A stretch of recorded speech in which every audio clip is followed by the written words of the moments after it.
Part 1: Kelsey Turner and Thomas Burchard. Kelsey Turner was a young woman living in Las Vegas, known on social media for her image as an Instagram model. Her profile was a carefully curated collection of images where everything appeared soft, polished, and under control. Fashionable outfits, distant trips, a bright apartment, and a smile that always appeared at the right moment. To anyone viewing her life through a screen, Kelsey's world looked steady, confident, and successful, a life where everything seemed to be moving in the right direction. But behind those edited and selected images, Kelsey's real life was far more complicated.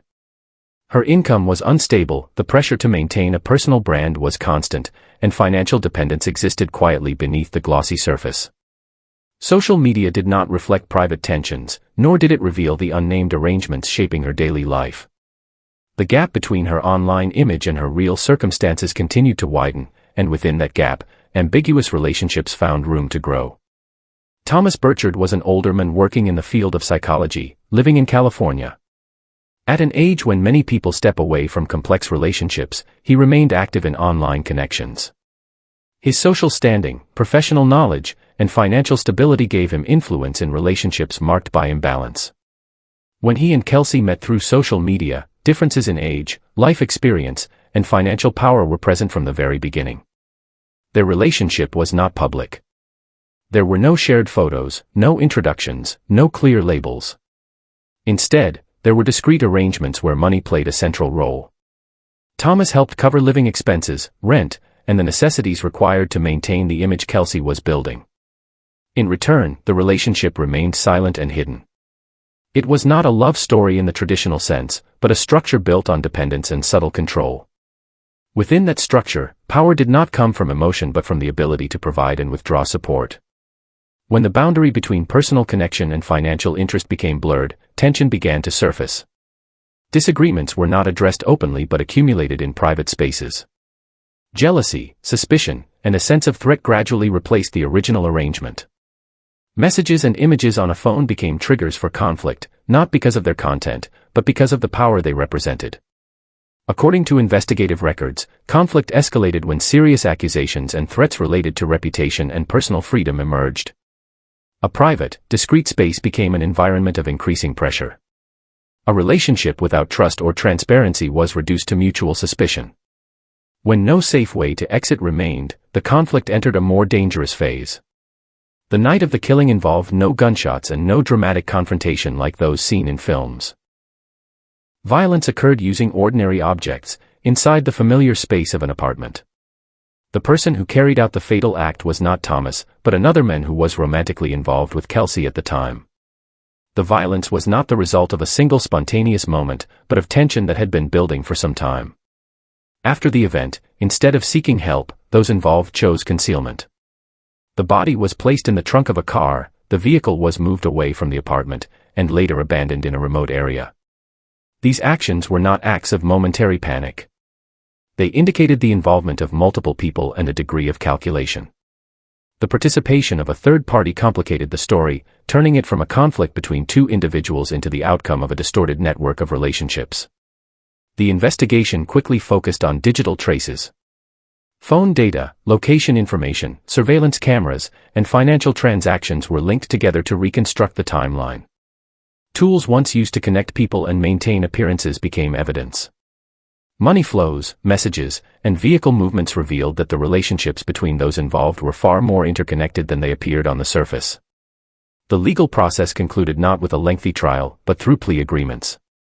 The person who carried out the killing accepted responsibility and received a severe sentence. A third party cooperated with prosecutors and received a reduced penalty. Kelsey Turner did not fully deny legal responsibility, choosing a special form of plea that accepted a long prison sentence without directly admitting the act itself. Each sentence reflected a different role within the same chain of events, where no one could fully separate themselves from the shared outcome. This story raises a quiet question about the line between agreement and dependence, between constructed images and hidden reality, and about how power operates within discrete relationships. What part of this story do you think mattered most before everything collapsed? In the next part, the timeline becomes even shorter, and the consequences arrive far faster than anyone expected. Part 2: Wendy Dwan and Jarvis Thompson.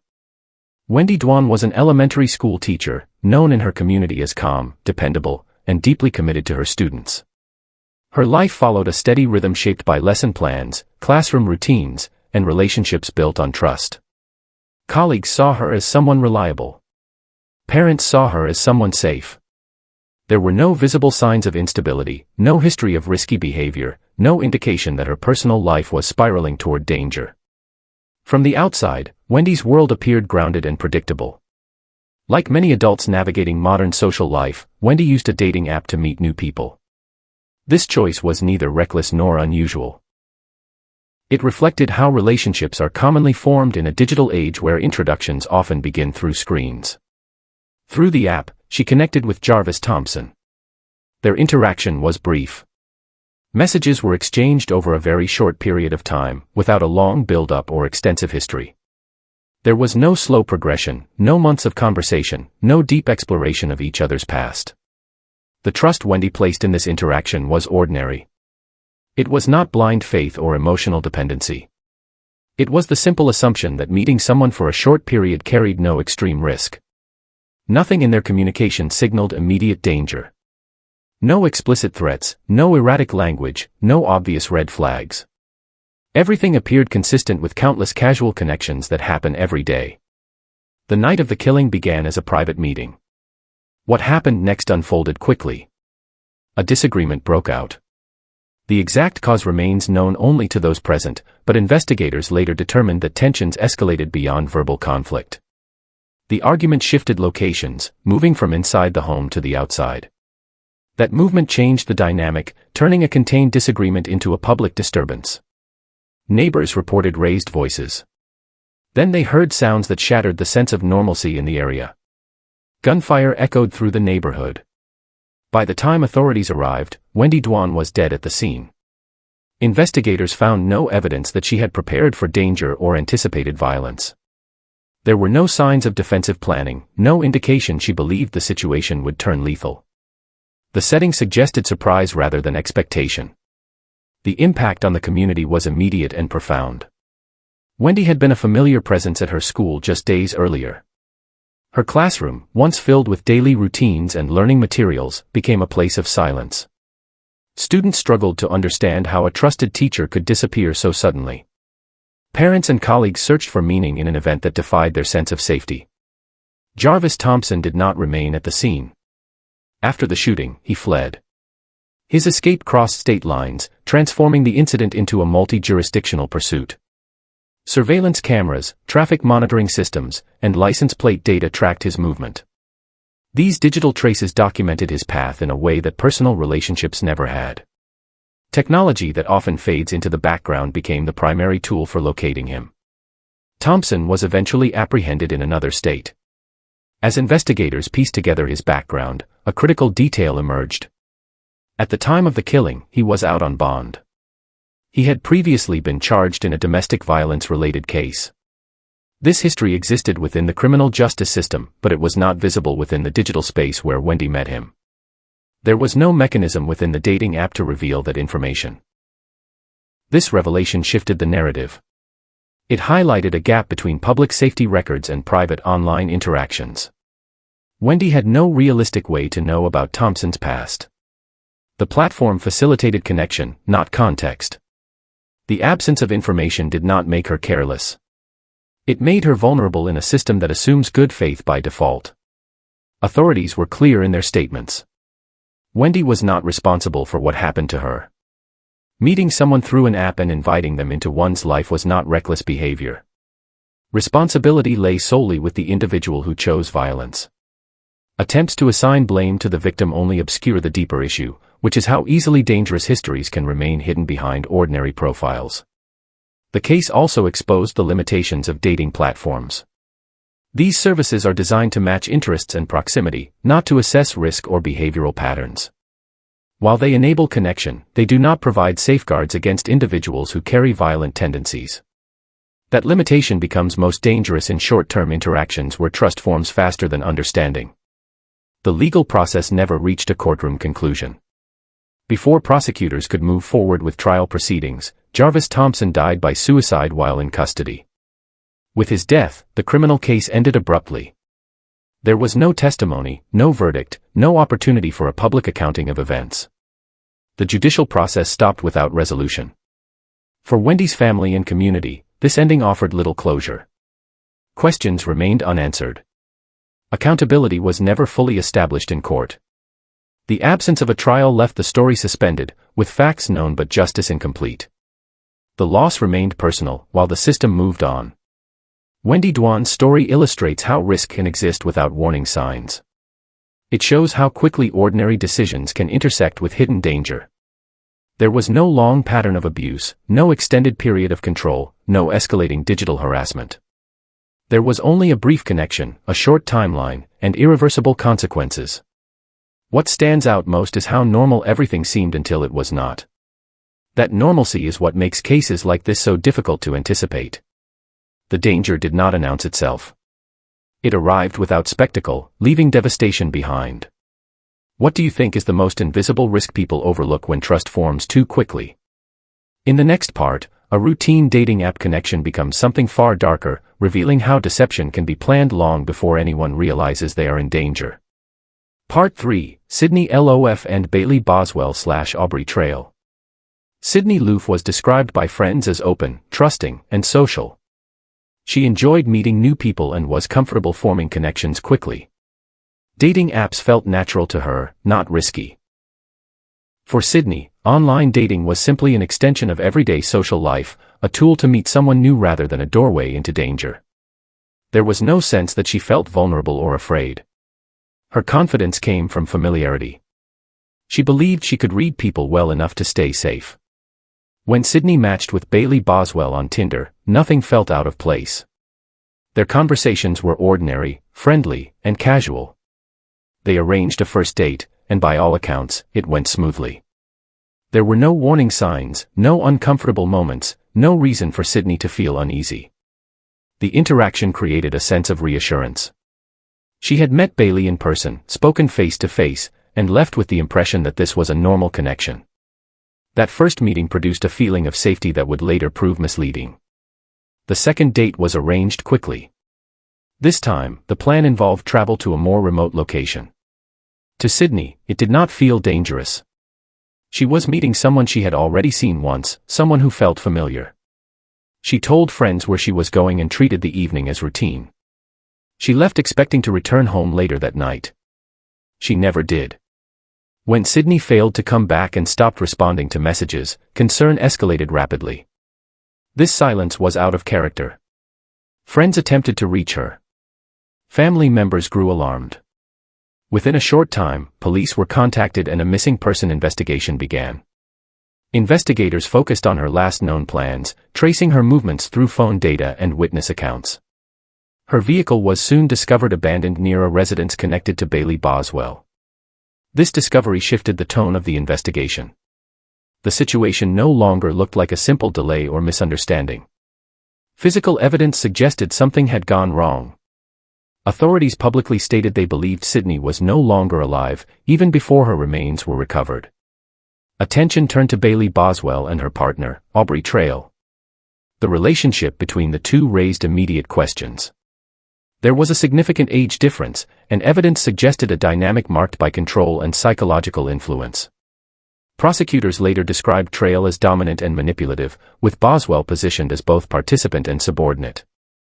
Their relationship was not equal. Decisions flowed in one direction, shaped by pressure and dependence. Investigators concluded that Boswell's dating profile had been used as a lure. The connection with Sydney was not accidental or spontaneous. It was part of a broader pattern designed to draw someone into their orbit. Messages that appeared harmless were later reinterpreted as calculated steps toward a predetermined outcome. The sense of safety created during the first date played a crucial role in lowering Sydney's guard. Weeks after Sydney disappeared, authorities made a grim discovery.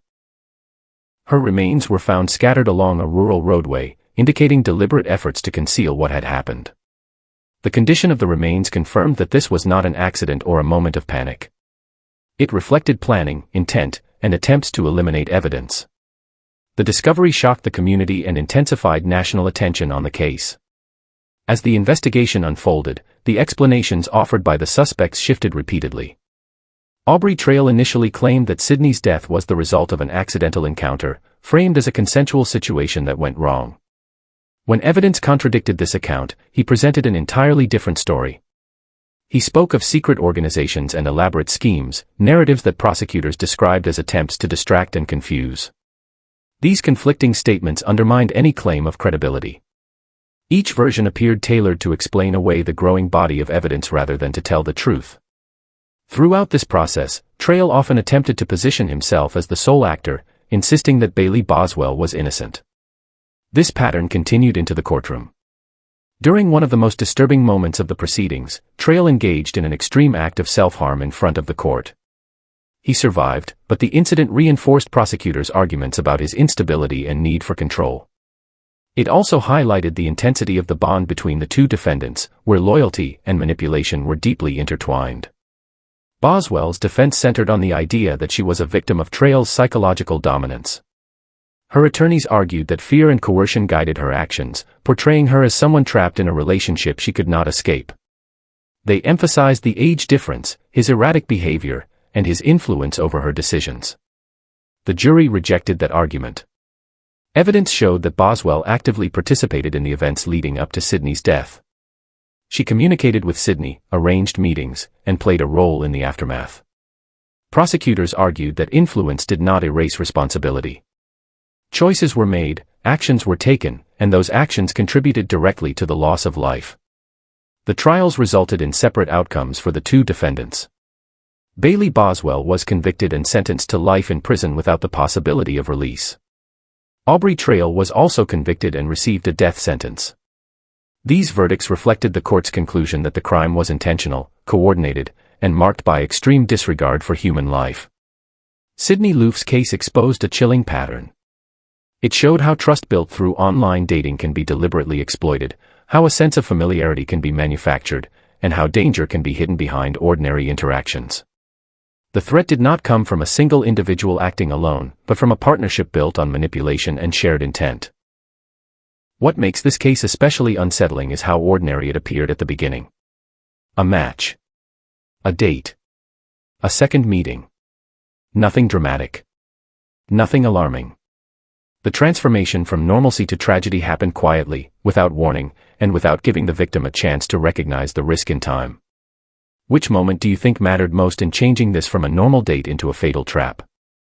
In the next part, an online connection fueled by obsession spills onto social media itself, turning violence into a public spectacle before authorities can intervene. Part 4, Bianca Devins and Brandon Clark. Bianca Devins was a teenager shaped by internet culture. Her social world existed largely online, where friendships, interests, and self-expression moved fluidly between platforms. She shared moments, jokes, and fragments of daily life in the same way millions of young people did. For Bianca, the internet was not separate from reality.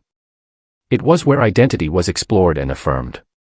The boundary between online interaction and real life felt thin, flexible, and mostly harmless. That flexibility was also its weakness. Online spaces encourage closeness without distance, constant access without pause. Messages arrive instantly. Emotions escalate quickly. What feels like connection can turn into pressure without warning. For someone young and expressive, the line between attention and intrusion can blur before it is recognized. Brandon Clark entered Bianca's life through this digital closeness. Their interaction was marked by emotional imbalance from the start. Clark's attachment was intense, far exceeding Bianca's own feelings. Where she saw conversation and shared time, he invested expectation and control. Messaging became constant. Responses were monitored. Silence was questioned. What appeared to outsiders as frequent communication was, in reality, a tightening grip. Control did not require physical presence. It operated through notifications, replies, and the expectation of availability. Clark tracked Bianca's online activity and reacted quickly to perceived changes. This created an environment where emotional pressure built quietly. The internet made it possible to remain ever-present, even when physically absent. When the two met in person, emotions that had been building online reached a breaking point. The transition from digital interaction to real-world contact intensified everything. Feelings that had no outlet before now collided face to face. What followed was a sudden escalation. A situation that might have remained confined to messages became irreversible once it moved offline. The violence itself occurred away from public view. What happened next, however, unfolded entirely in the open. After Bianca was killed, Clark returned to the same platforms that had connected them. He posted images related to the crime. These posts spread rapidly before they could be removed. Friends, strangers, and Bianca's family were exposed to the aftermath through their screens. This act transformed a private act of violence into a public event. The harm extended beyond the immediate loss of life. The circulation of those images caused widespread distress and collective shock. It created a shared trauma for people who never knew Bianca personally but encountered the content unexpectedly. The internet, which had amplified connection, now amplified damage. Authorities responded quickly once the posts appeared. Social media activity became a central trail of evidence. Messages, uploads, timestamps, and account histories documented not only the relationship but the actions taken afterward. Unlike spoken words, these records could not be erased completely. Even deleted content left traces. The platforms themselves became repositories of proof. Investigators pieced together the timeline through digital footprints. The same tools that allowed Clark to exert control now documented his actions. Every interaction, every post, every movement between platforms contributed to the case against him. Online behavior that once felt fleeting became permanent in the context of an investigation. The case sparked intense debate about responsibility. Many questioned how such content could be shared so widely before being stopped. Others focused on the role of platforms in moderating harmful material. The discussion extended beyond one individual and one crime. It raised broader concerns about how quickly damaging content can spread and how difficult it is to contain once released. There were also questions about warning signs. Could fixation have been recognized earlier? Could intervention have occurred before the situation escalated? These questions did not have easy answers. The relationship had developed largely in private messages. What appeared publicly did not fully reveal the intensity behind the scenes. In court, the focus remained on Clark's actions and intent. The legal process acknowledged not only the killing but the additional harm caused by sharing images afterward. The court recognized that this behavior multiplied the impact of the crime, extending suffering far beyond the immediate circle of loss. Clark ultimately accepted responsibility through a guilty plea. He was sentenced to a lengthy prison term that ensured he would spend decades incarcerated before any possibility of release.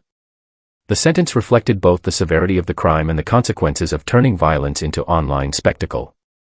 Bianca Devins became a reference point in conversations about online safety, particularly for young people navigating digital relationships.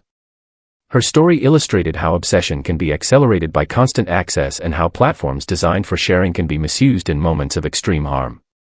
It also showed how the internet does not forget, even when it should look away. What makes this case especially haunting is how closely it mirrors everyday online behavior. Messaging. Posting. Sharing. Nothing about the tools themselves suggested danger. The threat emerged from how they were used and how quickly emotional imbalance turned into control. The digital world did not cause the violence, but it shaped how it unfolded and how it was experienced by others. It collapsed distance, erased privacy, and transformed a personal tragedy into a public wound. Once that line was crossed, there was no way to undo the exposure. Which moment do you believe marked the point where online obsession crossed into something irreversible? In the next part, a woman disappears while her digital life grows louder, revealing one of the most disturbing cases of identity manipulation investigators have ever faced. Part 5, Carrie Farver and Liz Gollier. Carrie Farver vanished from the physical world, but her digital presence never stopped. Messages continued to arrive. Emails kept appearing. Social media activity suggested movement, emotion, and intention. To those watching from the outside, it looked like a woman who had chosen distance, conflict, and silence rather than disappearance. The internet told a story of someone alive, angry, and deliberately cutting ties. In reality, Carrie Farver was already dead. Carrie was a single mother with a structured life and clear routines. When she failed to return home and stopped appearing in person, concern arose, but it was quickly softened by the ongoing digital activity in her name. Text messages explained absences. Emails justified decisions. Her online voice insisted she was fine, just unwilling to be found. That illusion delayed urgency and reshaped how people understood her absence. Behind that illusion was Liz Gollier. Liz Gollier entered the story through jealousy. She had been involved with the same man Carrie briefly dated. When that connection ended, resentment did not fade. It hardened. The motive was not momentary anger, but fixation. What followed was not only the killing of Carrie Farver, but an attempt to replace her entirely. Liz did not want Carrie gone and forgotten. She wanted control over her identity.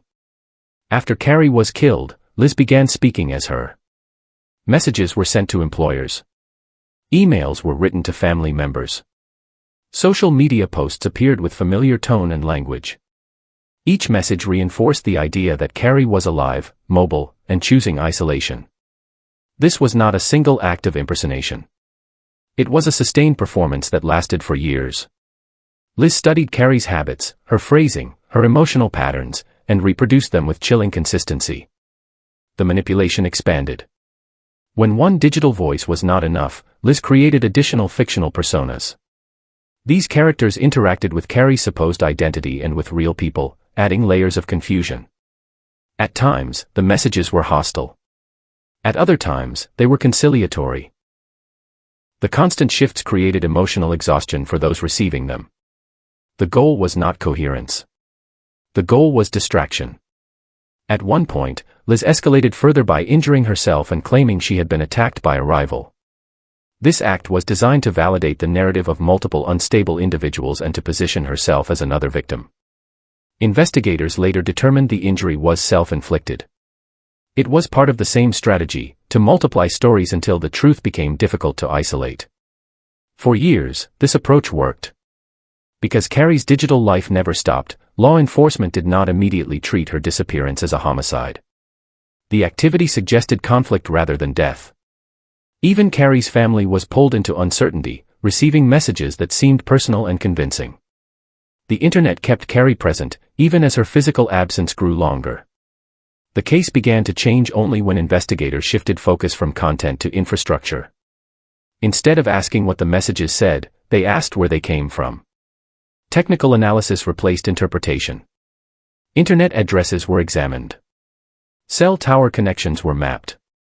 Device histories were reconstructed. Patterns emerged. Messages attributed to Carrie originated from locations she could not have been in. Different personas shared the same technical fingerprints. The same devices connected multiple identities. Over time, every digital trail converged on Liz Gollier. The complexity of the deception, once seen as chaos, revealed itself as centralized control.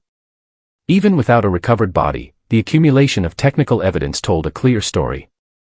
The court accepted that Carrie Farver had been killed and that her identity had been deliberately weaponized afterward. The impersonation was not a side effect. It was part of the crime itself.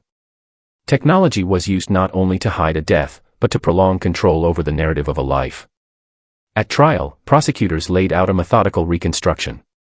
They showed how messages evolved, how personas interacted, and how physical movements aligned with digital activity. The absence of Carrie's body did not weaken the case. Instead, it highlighted the sophistication of the attempt to erase her physically while keeping her digitally active. Liz Gollier was convicted and sentenced to life in prison without release. The sentence reflected both the killing and the prolonged psychological harm inflicted on Carrie's family and others. The court made clear that identity theft on this scale was not separate from the violence. It was an extension of it. Carrie Farver's case stands apart because it challenges how disappearance is understood. It demonstrates how digital presence can mask physical absence, how technology can delay recognition of harm, and how identity itself can be turned into a tool of control. The crime did not end when Carrie's life ended. It continued every day her name was used to speak lies. This story forces a difficult realization. In a connected world, silence is no longer the only sign of danger.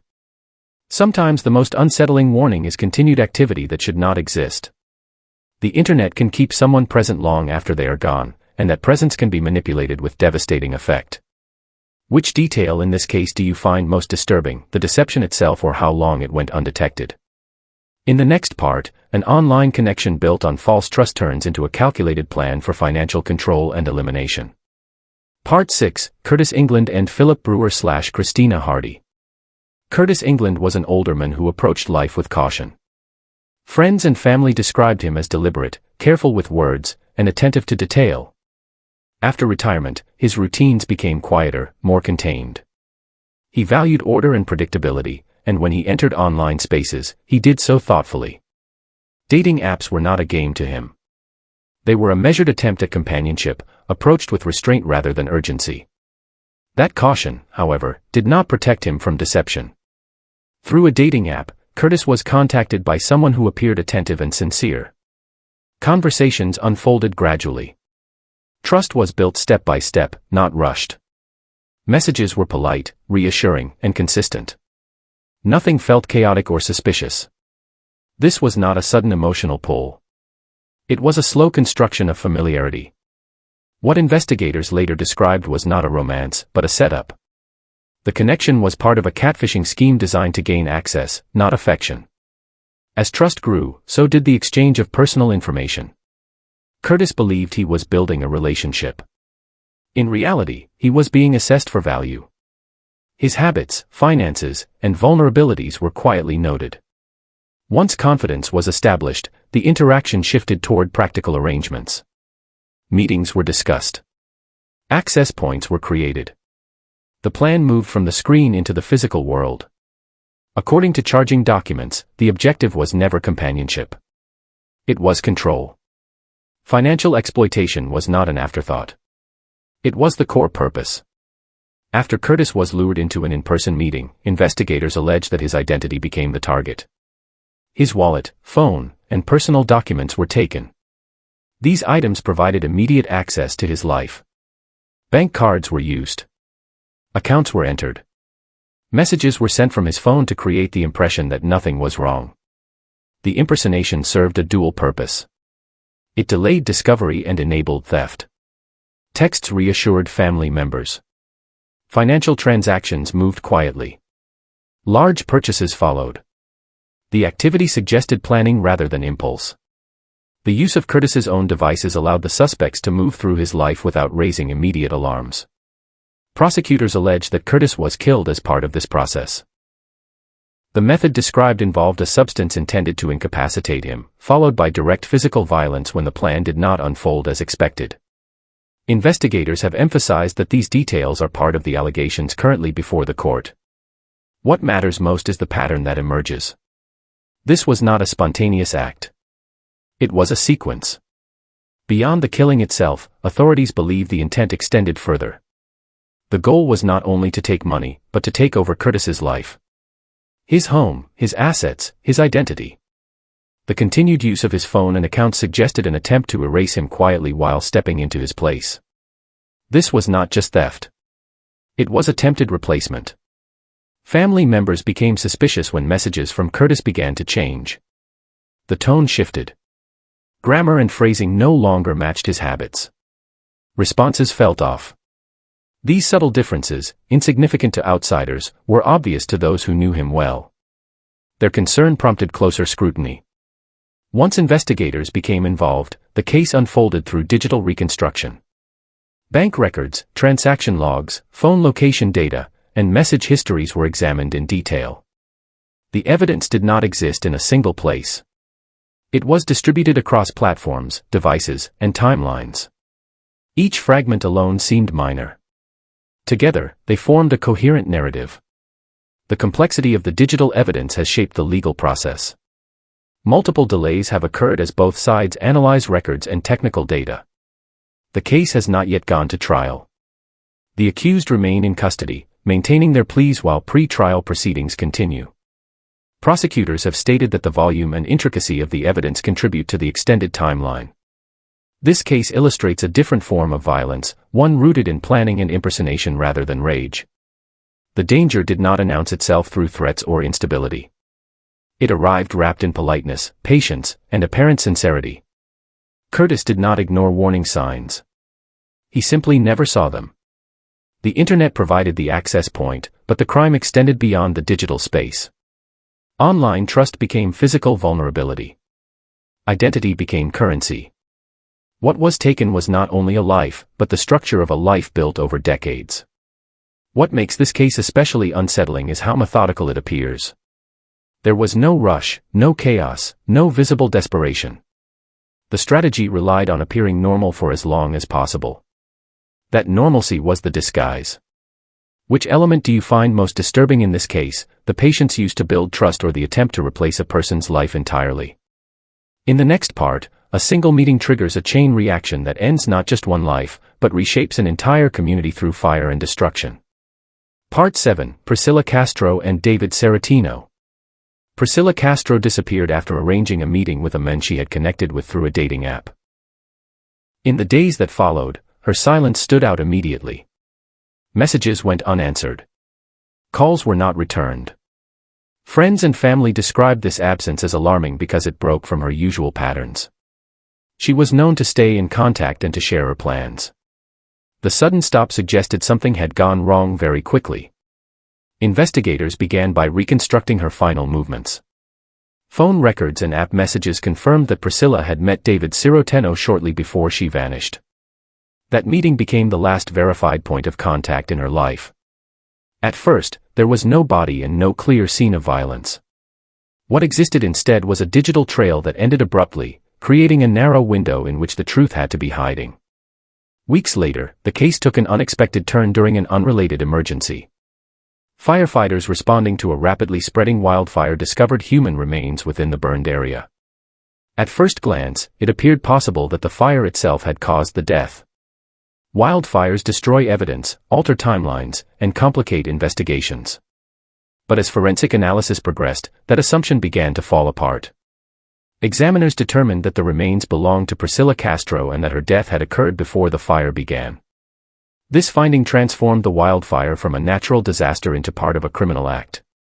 The location of the remains and the surrounding burn patterns suggested deliberate placement rather than coincidence. The fire was no longer a background event. It became a central element of the crime. Authorities concluded that the blaze had been intentionally set to destroy evidence of the killing. Fire, in this context, was used as a tool. It erased physical traces, obscured timelines, and delayed discovery. The decision to use fire reflected a calculated attempt to make the crime disappear. What followed, however, was far beyond what anyone involved could control. The fire spread rapidly under existing conditions. What began as an effort to conceal one death grew into a disaster that affected an entire region. Homes were destroyed. Communities were evacuated. Amid the chaos, additional lives were lost. Investigators later confirmed that other victims died as a direct result of the fire that had been set intentionally. This chain reaction reframed the case entirely. It was no longer a single homicide hidden within a wildfire. It was an act that triggered widespread destruction and multiple deaths. The scale of harm expanded far beyond the original intent, turning concealment into catastrophe. Prosecutors would later argue that this outcome was not unforeseeable. Starting a fire under such conditions carried obvious and extreme risk. Digital evidence played a crucial role in establishing responsibility. Phone location data placed David Saratino at key locations during critical moments. App communications confirmed his contact with Priscilla shortly before her disappearance.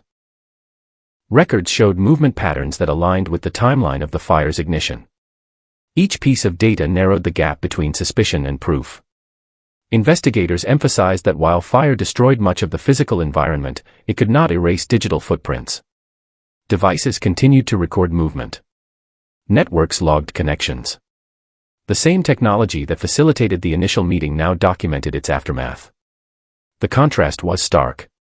What could be burned could not be completely deleted. As the case moved forward, prosecutors outlined a narrative of deliberate action. Priscilla's death was followed by an attempt to use fire as a solution. Instead of erasing evidence quietly, the act unleashed consequences on a massive scale. The fire merged with other blazes, intensifying its reach and impact. What was meant to hide a crime became impossible to ignore. The legal response reflected the severity of that outcome. Siroteno ultimately entered a plea that acknowledged responsibility for multiple deaths connected to his actions. The court treated the wildfire not as an accident or secondary effect, but as an integral part of the criminal conduct. The sentence imposed was exceptionally long, designed to account for both the killing of Priscilla and the additional lives lost as the fire spread. During sentencing, prosecutors focused on intent and consequence. They argued that setting a fire to conceal a homicide demonstrated a profound disregard for human life. The resulting destruction was not treated as collateral damage. It was treated as a predictable extension of the original decision. The punishment reflected the court's agreement with that assessment. For Priscilla's family, the case carried a unique burden. Her death was not only personal loss, but part of a disaster that touched countless others. Grief unfolded alongside public tragedy. Her name became tied to an event far larger than her own life, even though she was its first victim. This case illustrates how one act of violence can expand outward in ways that cannot be contained. It shows how attempts to erase responsibility can multiply harm instead. Fire, often associated with cleansing or disappearance, became evidence of intent and scale. The very act meant to hide the truth revealed it. What makes this case especially haunting is how quickly a private crime transformed into a public disaster. A single meeting led to a decision that reshaped an entire landscape. The consequences were not limited to those directly involved. They spread across communities, leaving lasting damage. Which moment do you think turned this from a single crime into a chain reaction no one could stop? In the next part, a first date that seemed ordinary exposes how deception and hidden histories can turn trust into irreversible loss. Part 8, Katie Locke and Carl Langdell. Katie Locke was a young woman approaching adulthood with a sense of independence and trust. She met people the way many did, through online platforms that promised connection without complication. Profiles were read, messages exchanged, impressions formed quickly. In this environment, identity was shaped by what was written and what was left out. When Katie connected with Carl Langdell, the version of him she encountered appeared stable and respectable. He claimed to be a professional with a serious career. That claim was false. The lie about his profession mattered because it framed everything that followed. It suggested reliability, education, and a future that felt safe. There was nothing outwardly alarming in the exchanges leading up to their meeting. The conversation did not escalate in unusual ways. There were no overt threats or signs of instability visible through messages alone. What Katie saw was a curated identity, one designed to lower suspicion and encourage trust. Their decision to meet in person led them to a hotel. Such locations are often chosen for early meetings because they feel neutral and contained. Public spaces nearby, staff present, and the sense of being surrounded by others can create a false sense of protection. That sense did not match reality. Inside the room, the environment shifted from neutral to isolated.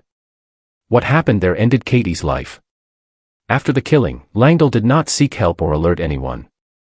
Instead, his actions focused on concealment. Investigators later established that he attempted to hide what he had done rather than respond with panic or confusion. These steps demonstrated awareness and intent. The effort to avoid detection became part of the case itself, showing that the violence was not followed by regret, but by calculation. When Katie's body was discovered, the investigation moved quickly. Surveillance footage, hotel records, and forensic evidence established Langdell as the last person known to be with her. His movements before and after the incident were traced through routine systems that record everyday activity. The clarity of this evidence left little room for ambiguity about responsibility. As detectives examined Langdell's background, a troubling history came into focus. Prior to meeting Katie, he had been known to authorities. He had previously made threats that were documented within the criminal justice and mental health systems. Those warnings existed, but they did not prevent him from moving freely or from presenting himself as harmless on dating platforms. The information that could have signaled danger remained compartmentalized, inaccessible to those who needed it most. This gap became central to later scrutiny of the case. It raised questions about how warnings are shared and how risk is managed. Langdell's history was not a secret, but it was not visible where it mattered. Dating platforms did not reveal it. Casual acquaintances could not detect it. The system relied on separation, treating each context as isolated. That separation failed Katie. In court, the focus remained on Langdell's actions and intent. The evidence showed a deliberate killing followed by efforts to conceal it. The judge considered not only the loss of life, but the pattern of behavior leading up to the crime. The sentence imposed was severe, reflecting both the act itself and the recognition that Langle posed an ongoing danger. The legal outcome addressed accountability for the killing, but it did not resolve broader concerns. In the years that followed, formal reviews examined how information had been handled before the crime. These reviews did not assign blame to a single individual or agency. Instead, they identified missed opportunities. Communication between law enforcement, supervision services, and mental health providers had been fragmented. Signals that might have prompted closer monitoring were not connected. These findings highlighted a systemic issue rather than an isolated failure. Risk was known in pieces, but not assembled into a complete picture. Each institution held part of the story. No single entity saw enough to intervene. The system functioned as designed, and that design left gaps wide enough for harm to pass through. Katie Locke's case underscored how easily a false profile can override reality. A few lines of text and a claimed profession were enough to outweigh documented warnings elsewhere.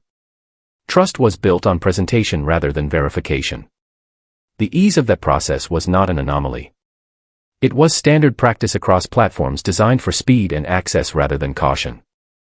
What makes this case particularly unsettling is how ordinary it began. There was no dramatic build-up, no obvious danger signal. The meeting was planned, the location seemed sensible, and the expectations were modest. The outcome shattered those assumptions. The distance between a routine date and irreversible loss was far smaller than anyone expected. The aftermath forced a broader conversation about responsibility.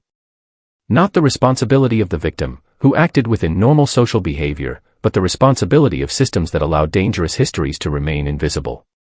The case demonstrated that prevention does not always require new tools. Sometimes it requires better connection between the ones already in place. Katie's story remains a stark reminder that deception thrives in silence between systems.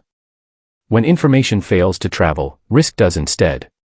The loss that followed was not the result of a single lie, but of many gaps aligning at the worst possible moment. Which failure do you think mattered most in this case, the false identity itself or the warnings that never connected? In the next part, relentless digital pursuit turns rejection into obsession, showing how stalking can move from screens to fatal consequences. Part 9, Molly McLaren and Joshua Stimson. Molly McLaren met Joshua Stimson through Tinder, in a way that felt ordinary and uncomplicated. She was active, independent, and confident, someone used to navigating social spaces on her own terms. The initial connection followed a familiar pattern. Messages were exchanged. Interest was expressed. For a brief time, it appeared to be nothing more than a short-lived online relationship, one of many that begin and end without consequence. When Molly decided to end the relationship, she did so clearly. There was no ambiguity in her words and no attempt to keep the connection open. She communicated her decision directly and expected it to be respected. From her perspective, the matter was closed. The relationship ended where it stood, and she moved forward with her life. For Joshua Stimson, it did not end. After the breakup, contact continued despite Molly's refusal. Messages arrived repeatedly. When she blocked one account, another appeared. When she stopped responding, the tone shifted from pleading to hostile. What had once been casual communication became persistent intrusion. The digital space that had introduced them now became the primary tool of fixation. Stimson used social media to monitor Molly's movements and routines. He created false accounts to bypass blocks and privacy settings. Each barrier she placed was treated as a challenge rather than a boundary. The harassment followed her across platforms, turning everyday digital activity into a source of anxiety. The line between online attention and real-world threat began to dissolve. Molly recognized that the behavior was escalating. She did not dismiss it as harmless persistence. She documented messages and sought help. She reported the stalking to police, providing evidence of the repeated unwanted contact. Her actions reflected awareness and caution. She took the situation seriously and attempted to protect herself through formal channels. Despite these efforts, the stalking continued. The digital pursuit did not remain confined to screens. Surveillance became physical. The sense of being watched followed her into public spaces. The separation between online obsession and real-world danger narrowed with each passing day. The violence occurred in a public place, not hidden or isolated. Molly was attacked while sitting in her car in a location she had visited as part of her daily life. The setting offered no warning and no escape. The transition from messages to physical harm was sudden, but it was not random. It was the final stage of a pattern that had been building over time. The attack shocked the community. The fact that it happened in public underscored the seriousness of the threat Molly had been facing. Investigators quickly connected the killing to the documented stalking. The digital history she had preserved became central evidence. Messages, fake accounts, and records of repeated contact demonstrated intent and persistence. Joshua Stimson was arrested and charged. In court, the focus remained on the progression of behavior. Prosecutors emphasized that this was not a spontaneous act. It was the culmination of sustained obsession following rejection. Molly had exercised her right to end a relationship. The refusal to accept that decision drove everything that followed. The court imposed a life sentence, reflecting the gravity of the crime and the clear link between stalking and violence. The judgment acknowledged that Molly had done what she could to seek help and that responsibility rested entirely with the person who chose to pursue and harm her. Molly McLaren's case has since been cited as a stark example of how digital stalking can escalate. It illustrates how persistent messaging is not a minor annoyance, but a warning sign. What begins as unwanted communication can become surveillance, control, and ultimately violence if unchecked. The case also highlights the limitations of response once obsession has taken hold. Reporting, documentation, and awareness are critical, but they do not always stop escalation in time. The transition from screen to street can happen quickly, leaving little opportunity to intervene. What makes this story especially troubling is how clearly Molly set her boundaries. She said no. She blocked. She reported. She acted responsibly at every step. The danger did not come from confusion or mixed signals. It came from refusal to accept rejection. This case forces a hard truth into focus. Digital spaces allow obsession to grow quietly, reinforced by constant access and anonymity. When that obsession is carried into the physical world, the consequences can be immediate and irreversible. Which moment do you believe was the clearest warning that this would not end online? In the next part, a relationship built entirely on false identities leads to jealousy so intense that it spills into fatal real-world violence. Part 10, Thomas Montgomery and Brian Barrett. Thomas Montgomery lived much of his emotional life behind a screen. Online, he was not who he was in the physical world.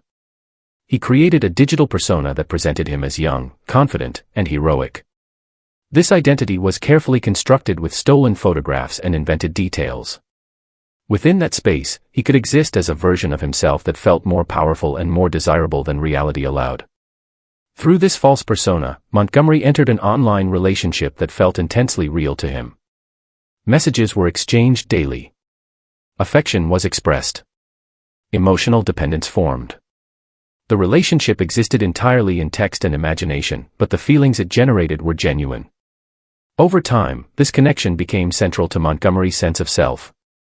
The persona was no longer a game. It was a refuge. What Montgomery did not know was that the person on the other end of the relationship was also not who they claimed to be. The identity he believed belonged to a young woman was being operated by someone else entirely. This deception, however, did not weaken the emotional bond. In Montgomery's mind, the relationship was authentic, exclusive, and meaningful. He invested in it as if it were real. The situation escalated when a third person entered the picture. Brian Barrett, a co-worker of Montgomery, also began communicating online with the same supposed young woman. To Montgomery, this was not a coincidence. It felt like betrayal. The digital space that had provided comfort now produced jealousy and fear of loss. The connection he relied on appeared threatened. This created an online triangle built entirely on false identities and misunderstandings. None of the participants fully understood who they were interacting with. Yet the emotional stakes felt high. Montgomery's messages grew darker. His fixation intensified. The imagined rivalry took on real significance in his mind. As the online fantasy began to fracture, Montgomery's emotional stability deteriorated. The persona he had created was closely tied to the relationship. Losing it meant losing the version of himself he preferred to inhabit. Rather than questioning the authenticity of the situation or stepping away, he focused his anger on Brian Barrett. In his thinking, Barrett was the obstacle standing between him and emotional security. The conflict never unfolded openly online. There were no public confrontations or dramatic exchanges between the two men in digital space. Instead, the tension built internally. Montgomery's resentment shifted from abstract jealousy to personal grievance. The imagined betrayal demanded resolution, not through conversation, but through confrontation. That confrontation occurred in the real world. Outside their workplace, Montgomery approached Barrett. What followed was brief and irreversible. The violence stunned co-workers and shattered any remaining boundary between online fantasy and physical reality. A conflict born from false profiles and imagined relationships ended with a real person losing his life. Investigators quickly uncovered the layers of deception. The fake persona, the stolen images, and the fabricated relationship were exposed. They also revealed that the person Montgomery believed he was protecting and competing over did not exist as he understood her. The emotional collapse that fueled the violence was rooted in fiction. Montgomery admitted that he believed Barrett had taken something from him. The fact that this something was imaginary did not diminish the intensity of his feelings. The jealousy was real. The anger was real. The loss he perceived felt real to him, even though the foundation was false. The legal process acknowledged this distinction. While the emotions were genuine, the responsibility for violence remained clear. Montgomery accepted a plea that avoided the possibility of a harsher sentence. He was sentenced to a lengthy term in prison, marking the end of a case that began with lies and ended with irreversible harm. This case stands out because of its early place in the history of online relationships. It occurred at a time when digital identities were still widely misunderstood. Yet its lessons remain relevant. It demonstrates how easily emotional investment can form around constructed personas and how quickly imagined scenarios can produce real consequences. The most unsettling aspect is the disconnect between cause and outcome. No real relationship existed. No real rivalry was confirmed. No betrayal occurred in the physical sense. Yet a life was taken because the emotions tied to a digital illusion became overwhelming. The case exposes the fragility of emotional grounding in online spaces. When identity is fluid and verification is absent, feelings can attach to ideas rather than people. When those ideas are threatened, the reaction can be disproportionate and destructive. Montgomery's story is not about technology alone. It is about loneliness, identity, and the human need for connection. The internet did not create those needs. It provided a stage where they could be acted out without correction. When the illusion collapsed, there was nothing solid underneath to absorb the fall. This final case closes the pattern seen throughout these stories. Online connections are not inherently dangerous, but they can amplify imbalance, obsession, and misunderstanding. When fantasy replaces reality, judgment can fail. When judgment fails, the cost can be permanent. Which part of this case do you think shows the greatest gap between perception and reality?